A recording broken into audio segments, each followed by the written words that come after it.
Hello readers, today we are going to talk about author's craft. Author's craft is the language and technique a writer uses to make his or her writing interesting and to communicate ideas to the reader. As we are reading, we always want to look for examples of the different techniques you see on the screen.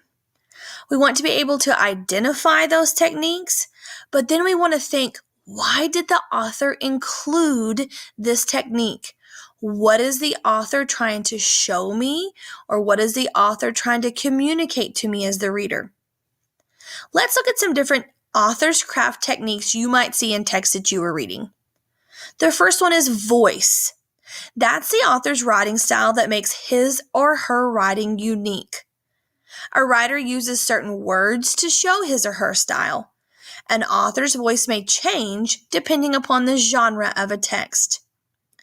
If you get hooked on a certain series of books, let's say maybe Harry Potter or possibly Percy Jackson, some of those different series, you'll get used to the author's voice. All of the writing sounds the same because the author is using his or her style. Another author's craft technique is mood. Mood is the emotions and feelings of the reader while reading a text. A mystery novel might have a suspenseful or surprising mood. A fantasy text might create a mood of wonder or excitement.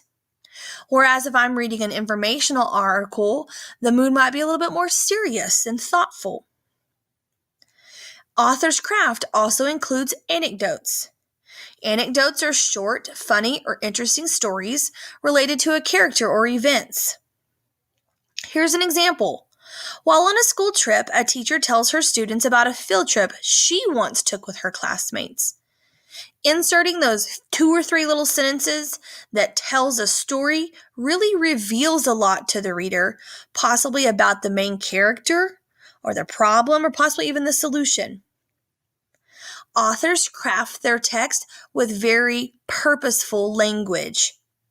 This is a thoughtful selection of the vocabulary, the nouns, the sensory words, the vised verbs.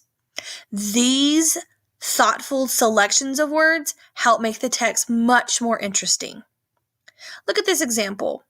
Instead of saying, Selma ate popcorn, each kernel of the buttery popcorn crunched loudly in Selma's mouth. That's author's craft using language right there. Tons of sensory images, great vivid verbs like crunched, precise nouns like kernel. The last technique of author's craft is a hyperbole. Those are exaggerations that make things sound bigger or better or way more than what they truly are. I could say, that's a good idea. Or I could say, that's the best idea I've ever heard in my life. That's exaggerated. It might not be the biggest and best idea ever, but using that hyperbole gives the piece of writing more ideas for the reader, and it makes it a lot more interesting.